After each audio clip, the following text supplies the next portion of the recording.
Now, I'd like to show you a series of slides that appeared this year in the American Journal of Clinical Nutrition that I think go a long way to explaining changes that we've seen in our population. So here is a graph showing that total sugar intake has skyrocketed in the past 160 years.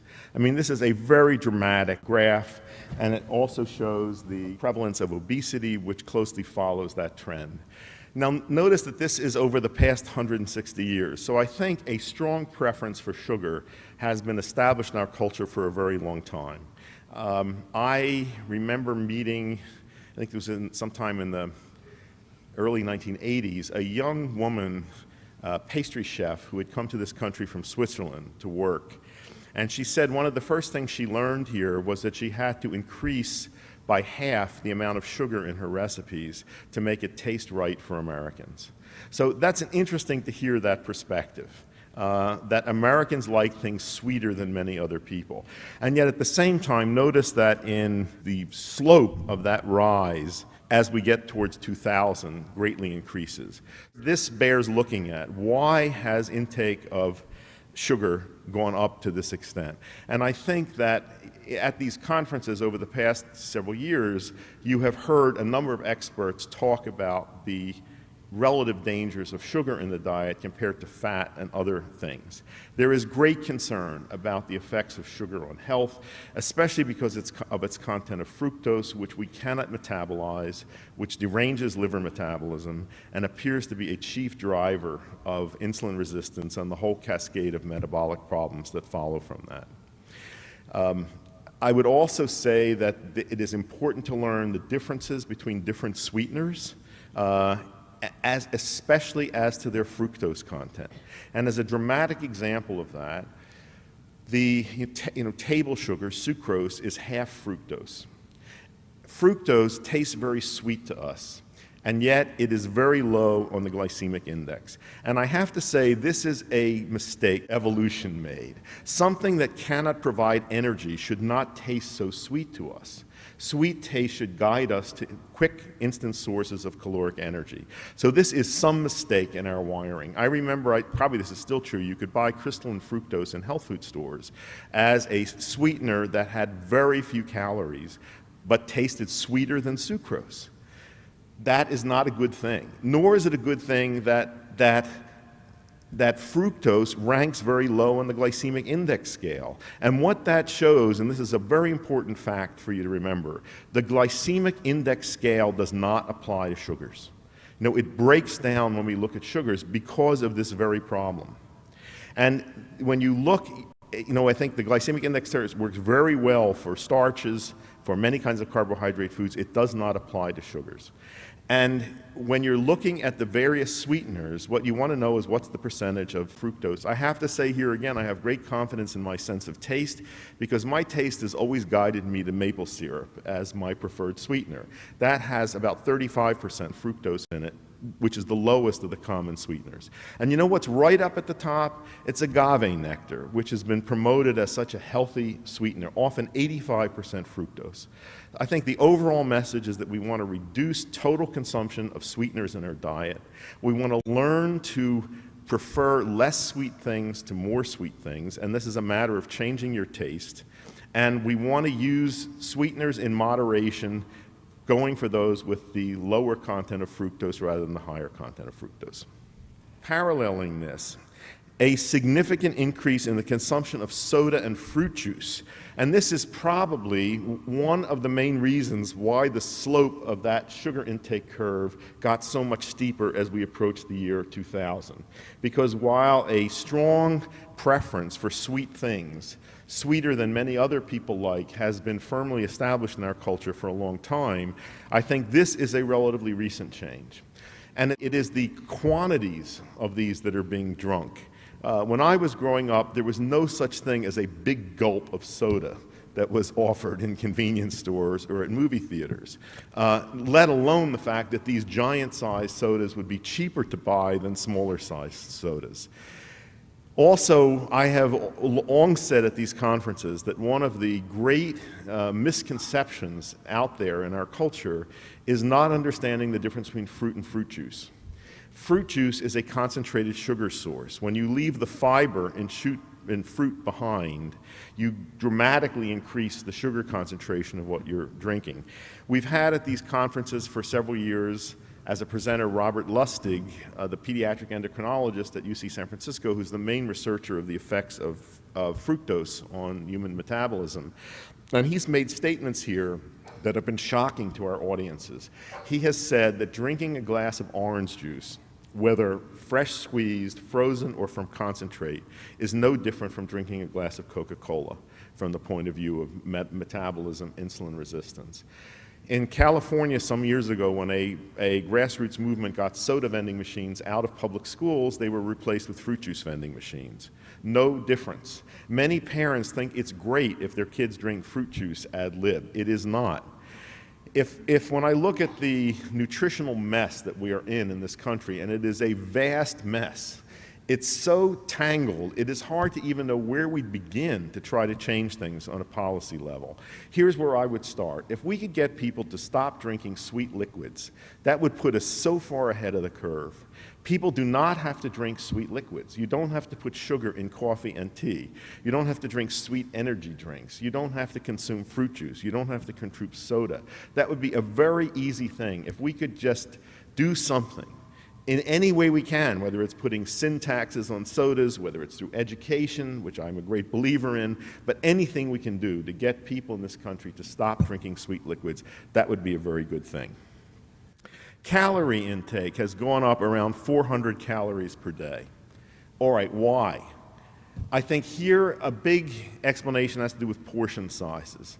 Again, just as there were no big gulps of soda, when you went to movies, when I was growing up, there was no such thing as a bucket of popcorn. You know, people got modest bags of popcorn. When you walk through airports, there weren't places offering cookies as big as your head. You know, these are remarkable changes that have happened in our population. They are signs of affluence. I also have to say that people from other cultures, notably Japan, which I have a lot of familiarity with, when they come here, they make fun of American portion sizes, but when these giant portions are put in front of them, huge smiles on their faces. You know, this is something that appeals. I mean, we have all evolved from populations that experience starvation frequently or feast and famine. I think this is hardwired into us. There is something very reassuring and reinforcing about seeing enormous abundance of food right in front of us. But this now clearly is working against us. This is a very interesting one. People have abandoned traditional fats in favor of processed vegetable oils. I have been warning people about the dangers of processed vegetable oils for at least, I would say, 30 years, and I think I was one of the first people to do that. Traditional fats, things like lard, butter, which we began to think of as being really bad foods in the 1970s when we were obsessed with saturated fat and with high fat in general, and there was a strong tendency to think that vegetable oils were better for us. The problem is that many of these vegetable oils are highly polyunsaturated. Those oils are chemically unstable. They tend to oxidize. The oxidation process products are strongly carcinogenic and pro-inflammatory. And this is, I think, a very significant factor on the increase of chronic diseases that are rooted in unchecked chronic low-level inflammation. Now, this is a remarkable headline of a graph to see in the American Journal of Clinical Nutrition in 2014. People replaced heart-healthy butter with trans-fat-laden margarine. I mean, who would have ever heard the phrase heart-healthy butter in an American Journal of Clinical Nutrition before this year or the past 2 years? Remarkable. And as for margarine, who was responsible for getting people to eat margarine? We were medical doctors. It was medical doctors that urged people to eat margarine in the 1970s in the erroneous belief that this was a healthy alternative to butter. The history of margarine is fascinating. It was invented in the 1700s in France by a royal initiative during a butter shortage due to a cattle plague in Europe, and the French Academy of Sciences was urged to come up with a substitute for butter. What margarine was made of in those early days was disgusting. I mean, it was scraps from slaughterhouses, horrible kinds of fats. And it only recommendation was that it was a replacement for butter which you couldn't get. Then, in the 1800s, the quality of margarine improved, but it was always marketed as a cheap substitute for butter. Somewhere in the early 1900s, the idea of using vegetable fats to create margarine came about, which made it a much more wholesome product. But still, its only virtue up through World War II was that it was a cheap substitute for butter.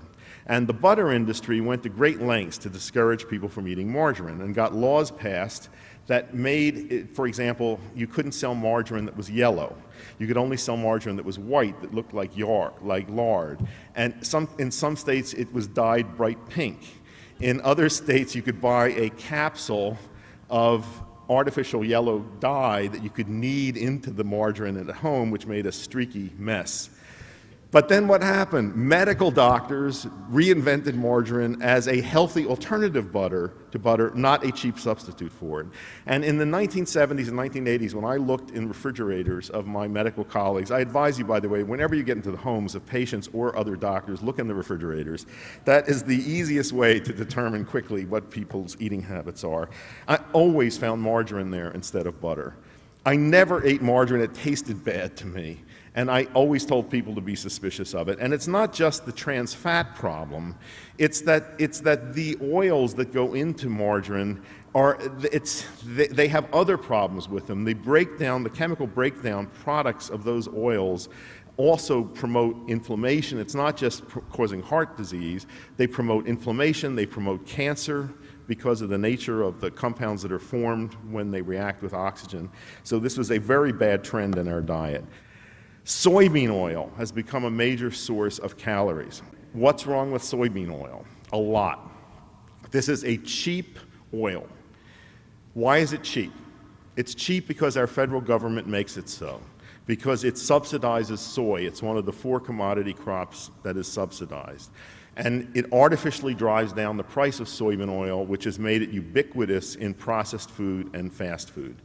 The problem with soybean oil, not only is it a major source of calories, and this is certainly one of the reasons why caloric intake has gone up, because all of the junk foods and snack foods that are out there in the middles of supermarkets and in convenience stores are made with soybean oil, but this is the major source, this is not in this graph, of excessive omega-6 fatty acids in our population. And this is a dramatic change. As you know, there is great reason to think that the ratio of omega-6 to omega-3 fats that you eat is an important determinant of health, and in particularly the effects of these on inflammation. That high omega-6 fat intake increases inflammatory changes in the body. It also increases simultaneously cell proliferation, which increases cancer risks. And there are many reasons why the omega-6 to omega-3 ratio has changed in our population. But one of the main ones is that our diets were flooded with refined soybean oil beginning in the 1920s and now greatly accelerated by the USDA's subsidy of soy, something that I would urge you all to try to end when the Farm Bill is debated, although on the past years, every time the Farm Bill issue has come up, we've lost on every point because we've been outstandingly out-lobbied by the vested interests that are benefiting from these subsidies. So this remains a big problem for us. Egg consumption has gone down. Who's responsible for that? We are. It was medical doctors who told people not to eat eggs because of worries that they were going to raise cholesterol. The poor egg industry really got bashed unfairly. Egg yolks are incredibly nutritious. They're sources of essential fatty acids, many other nutrients. Egg white omelets always tasted horrible to me. You know, go back to eating whole eggs if you want. I don't think there's anything we have to worry about. Eggs are nutritious, and as people reduced egg consumption, I think this is a very significant bad nutritional trend, again, that medical doctors have been chiefly responsible for. And here again, it comes back to me the fact that the medical profession has been so poorly educated on nutritional issues over the years that we have, unwittingly given people very poor advice that has often contributed to these trends that we're seeing happening in our culture. People are eating more processed foods than ever before. Obvious, right? And when you go into a convenience store in this country, what can you eat? You know, if I'm on a road trip, it's pretty bad out there if I don't have my own food with me. If I'm lucky, I can get a bag of dry roasted peanuts that don't have MSG in them. You know, otherwise it's bright blue slush going around in the thing, and almost every product that I pick up off the shelf has ingredients in it that I don't consider wholesome. It's the wrong kinds of carbohydrates, the wrong kinds of fats, additives that I consider unhealthy, and this is what people eat today. You know, Michael Pollan, whose books I'm sure many of you are familiar with, has said that our great-grandparents would not recognize as food most of what people eat today. And that's absolutely true. And to me, this is probably, of all the slides that we've seen here, this is the one that's most significant. That people are mostly eating today foods that are very far from what nature produces. And I think it's also striking that if you go back and look at eating habits, say, when I was growing up, say in the late 1940s, 1950s, Americans were eating a lot of things that today we would not consider to be very healthy foods.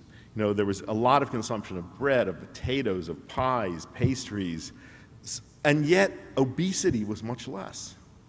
There was a book that came out several years ago that tried to argue that the obesity epidemic in America is an artifact of the way we're doing statistical measurements. I mean, come on. You know, all you have to do is look at old movies to see how the American phenotype has changed.